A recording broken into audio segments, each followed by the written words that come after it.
Welcome back to Ghoster Coasters. Now we've had a few days to digest this merger news. Let's get into a few things. Yeah, it's been quite a few interesting days here. People have had lots to say, whether it be negative or positive, Yes. fearful of the future, or very excited for the best of both worlds. I'm very excited. I was from the get-go. I still am. I'm sure you feel the same way. I am. Hoping that they bring the best of both chains to these parks. Obviously, we've heard some of the things that others have said, but today we want to get into what we would love to see from both of them, the best of both worlds, how they integrate together, bringing Cedar Fair and Six Flags into the new company. Obviously, they're going with the Six Flags name going forward, which is pretty cool, and I'm excited about that. There's some people who say that brings a negative stigma to it, so let's go ahead and get into it right now, guys. So, going to the golden tickets, did you know that 3 out of 10 of the top 10 roller coasters in the world, the top 10 steel coasters, are Giga coasters? No, I didn't. And Wow. that 5 of the top 30 are Giga coasters as well? Really? Yeah, and that all 5 Giga coasters on that list are in Cedar Fair parks in North America. That is really interesting. Do you think Six Flags is going to get a Giga coaster? That is quite an interesting topic and something that's been rumored for quite some years. I mean, between Magic Mountain and Great Adventure, I've heard rumors of Gigas going there forever, which would be really awesome. I think this kind of opens the door. And here's really why I wanted to hammer that home. They are top tier attractions. That's why we started out with the rankings in the beginning, because no matter what, if you don't short it, you're going to get yourself a great attraction. And ironically, Orion, which seems to be the most shorted project of all of the Gigas, Right. is the lowest ranked in the Golden Ticket Awards. It's 27th.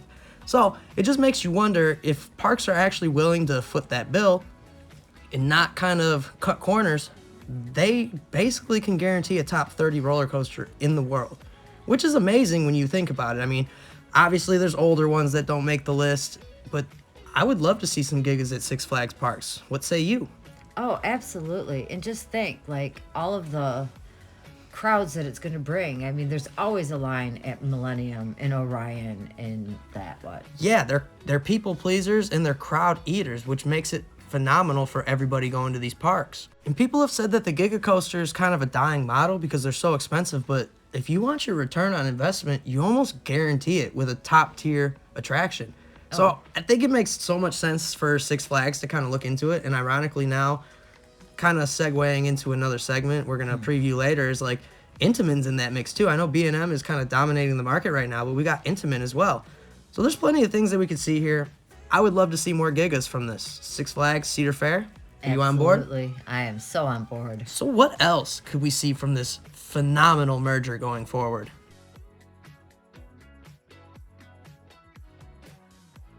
Six Flags, the new restaurant chain. How many new restaurants will be added to Six Flags parks within the next 5 years, give or take? Well, What's the over-under? with the Cedar Fair ways of things as of late, I say we'll probably see 1, 2 a year.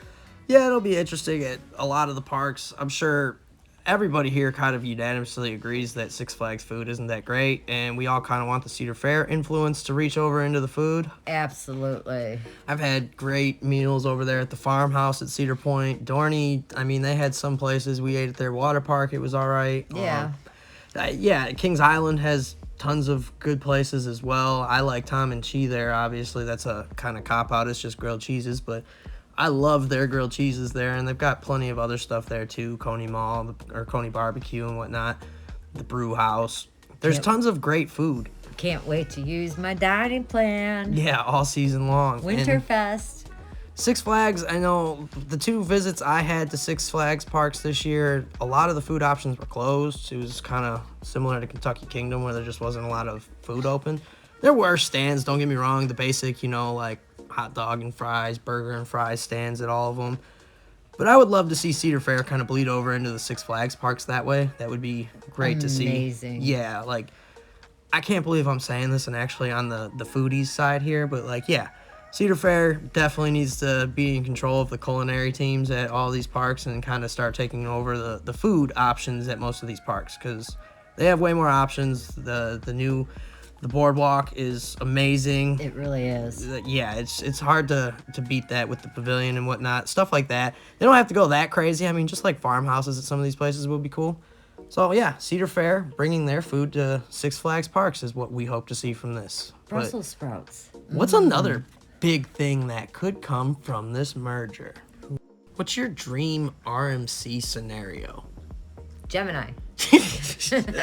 Oh boy, RMC Gemini coming to a park near you. It could happen now. It really could. That's the interesting part about this merger, and again, something we hope to see here is the RMC and Intamin relationships kind of get mended here. Absolutely. That's good for both parks. Six Flags is obviously going with some. They got the Intamin over Georgia down there going in. That's awesome to see. We need more Intamins at parks. Cedar Point, their legacy is literally built off the back of Intamins, basically. I mean, don't get me wrong, Arrow definitely led the way there, but their Intamins are the star attractions when you think about it. Maverick, Top Thrill 2 coming now, which is technically a Zamperla, but the original history of it, the original Strata coaster comes from Intamin. Millennium Force, a timeless great, always top 3 in the steel coaster rankings. It's one of those things, it'd be great to see an Intamin at Kings Island or just something. I would love it. Yeah, I would love that. Or, RMC. And that was something just a few months ago, even a few weeks ago, we all thought was kind of out the door. Yeah.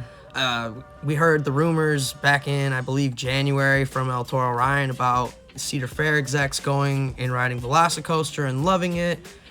That's another thing. I mean, they said supposedly that they've been in talks since January about this merger, so it kind of makes you wonder if Cedar Fair knew Six Flags was going to go with some Intamins in the future, and having those discussions, if they were just like, cool, I guess we'll open the door again. But Cedar Fair is no more, guys. This is the thing. It's half and half. So yeah, I mean, it's almost half and half, 51-42. So theoretically, we can see these Intamins because Cedar Fair had the problem with them. Cedar Fair is no more. Yes. It's a Six Flags company. They merged. So my excitement comes from hopefully the mending of relationships here. That's what we want to see. And with the executive chairman of the board being Salim, and 6 board members being from Six Flags and 6 board members being from Cedar Fair, we can see where it teeters. Yeah. Yes, we know that Richard Zimmerman is running the new company as the head and all that CEO, but Salim Basul is also in that position to kind of be the tiebreaker vote, which is good for all of us, I think, hopefully. Yes. Going forward, because it seems like, some of their stuff is cheaper. We can kind of segue into, maybe Salim's price points kind of bleeding into Cedar Fair merchandise, maybe. I don't know. Let us know, guys. Do you think this Intamin RMC relationship will be mended? Do you think Six Flags might see some Gerslauers? Who knows? Ooh. That's another one. So who knows, guys? Let us know down below. And are you excited for maybe some mock extreme spinners? I don't know. I'm just saying, guys, the relationship opportunities are endless here. And that's what excites me about this merger, is they can go with theoretically anybody at this point. You want a new Vekoma at a Cedar Fair Park? Guess what? They're building a super boomerang at Great Adventure right now. So we're already in these talks. We got super boomerangs in the same chain now. Hopefully we can see them at these other parks. I'm excited for that. This merchandise, though. I had to run around Six Flags Great Adventure for 40 minutes trying to find one hoodie that fit my mother. And let me tell you, she was like, don't worry about it. Just forget it. I'm so glad we found that hoodie now. You're very glad we found that hoodie now. My favorite hoodie. Literally, my Six Flags hoodie is my favorite. And I understand some people think the Cedar Fair merchandise is better. Cool, I'm for it. I like the zipper pockets on stuff, whatnot. I don't, because mine broke before I even washed it. Yeah, that's another problem. But my thing is price points. We got those 2 hoodies, and I bought a big old stuffed animal for my girlfriend and something else. And the voodoo doll at Six Flags, and that was under $80. You can buy one hoodie with a zipper pocket for $75 at Cedar Point. Yeah. That's a problem to me. The affordability of merchandise, and then I personally think Cedar Fair has some pretty bland merchandise, established, 20, whatever, that. Yes. How played out is that? We've seen that 30,000 times. Why do I need to see another shirt with Cedar Point established, blah, blah, blah. Like, I don't care when it was established. I want to see coaster merchandise, or I want to see the park IP, like, on shirts. And Six Flags had a ton of their park IPs all over their everywhere. shirts. I got the Fright Fest with the Looney Tunes dressed up in Halloween characters. I understand they have some Peanut stuff like that, but it's not really, like, Cedar Point based. I don't see Dragster and Top Thrill 2 in the background with the Peanuts dressed in Halloween gear. You just don't see that type of stuff. And No. especially at $35. Like, I got a sweatshirt from Dorney for $40. It's not even a hoodie. I want to see Six Flags pricing come in. How about you? I absolutely do. I would own more merch for sure. Oh yeah, same. And is there anything else that we want to see from this merger? I feel like there's a few other things we can touch on. Oh, absolutely. I want to see Bugs Bunny and Snoopy at the front of Cedar Point. How about you? Oh, absolutely. That would be so cool. I get like all these Planet Snoopy things and whatnot. I don't know if they're going to continue with that within, you know, the original Cedar Fair parks or whatnot, or if how they're going to blend this is going to be super interesting going forward. Like, I don't think we're going to see Raptor get turned into Batman the Ride. Don't get me wrong. Like, I don't think that's going to start happening right away. Though, Intimidator 305 with this rumored, you know, licensing ending for the racing theme and whatnot, that's an interesting one, because I saw someone say, like, oh, it's going to be renamed Flash, the whatever coaster, and I was like, it's already red and yellow. Like, the idea kind of made me laugh at first, and then it kind of set in that could happen. Right? I don't think it will, but that could. You know, I think they'll renew the license and figure out all that with the Intimidators. But beside the point, I want to see the Looney Tunes more. And another thing that kind of someone sparked this note the other day, Warner Brothers owns Hanna-Barbera. Yes. Hanna-Barbera was prominent in Kings Island and Kings Dominion's history, being Paramount Parks at one point. Yep. Could we see, you know, the return of the Flintstones, or, you know, Marty Martian running around, or heck, even A pick a nigga basket, boo boo. even Scooby-Doo? We got a clue? You want to solve a mystery? I mean, I'm just saying, Scooby-Doo's Boo Blasters was better than Boo Blasters on Boo Hill. I'm just saying. 100%. That would be super cool. I would love to see it. And then, you know, they got that Warner Park Brothers park over there in Australia with the Scooby-Doo ride that they're refurbishing right now. Imagine something like that, a dark ride at Cedar Point that was Scooby-Doo based. I'm just saying. I know I'm getting a little crazy here with the Scooby-Doo and Warner Brothers, but I just want to see the Six Flags IPs walking around a little bit in some Cedar Fair parks. I know you're not going to rename Planet Snoopy, you know, the Looneyville and all this other stuff, Looney Tunesville, but I would still love to see them kind of walk around the park during the Halloweens, maybe have like some contests between the parks and whatnot in their IPs. That'd be super fun. So that's what we want to see. Anything else, though? So who here loves their fast lanes? How about your flash passes? Well, I'm going to tell you one thing right now. I do not want to scan something and get a time to come back. I love how Cedar Fair does theirs. Yeah, and I mean, it's a time to come back and you kind of wait in the shortened line for Six Flags. I've seen it used on Max Force a little bit while I was there.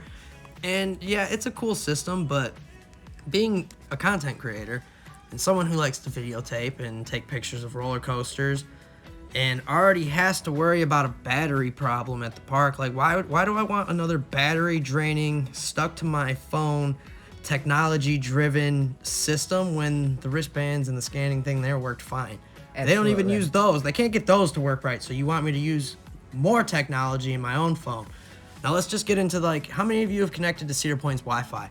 If you have, you know that it's absolutely garbage. Yes. You can't do nothing. You can't literally do anything. If there's a bunch of people there and it's a semi-busy day, 30% packed, and you connect to that Wi-Fi, it doesn't work. You're better off just using your phone data. Like, it just doesn't work. Well, like, I have photos of my passes and stuff because I'm afraid that I'm going to get there and my stuff isn't going to load. Yeah, I know plenty of people who've done that too. Mm-hmm. Surveillance told me to do that when we were going to these other parks. Like, it's you're telling me this app doesn't work very well, but all of a sudden we got to use all of this scanning at all these parks, battery draining. Going to a park now has to require phone battery. You got to have backup chargers in your car just in case. I don't want to see this technology like implemented. I would rather see the fast lane with the scanning systems at the front. I mean, it's relatively simple there, I feel like, and there's still someone at the top checking for bands anyway, so it's not like you're essentially gonna let people on that weren't I mean, The system works. Yeah, I like Cedar Fair's fast lane system much more. I got a flash pass all season for Six Flags, but I want to see Cedar Fair's going forward. That would be preferred. So let me know what you guys think. Because like I said, Cedar Fair I think works better. I've heard people say they want more technology in the parks, but kind of bringing those points to light. Like, do you want to have more battery drain? Do you want to worry about having a portable charger, having your phone chargers, and going to your car or using their charging station? I mean, it just turns into a thing. And then what about, the rides that you can't have your phone on or bring in line? Yeah, like Steel Vengeance. How would that work at Steel Vengeance? Like, They already have issues with their free locker system. right, like, yeah, that's an interesting one. So let us know what you guys think down below. Make sure you hit that like button, comment, subscribe if you haven't already. Become a member if you'd like. Shout out to our good friend Scott, CP Coaster Lover. Woo woo! First member of the channel, always going to give him them shout outs. If you guys want to, make sure you hit that button down below. And as always, thank you for being a part of this spooky community and for Coaster Ghosting with Ghoster Coasters. Have a Six Flags day, everybody. At America's Rock and Roller Coast.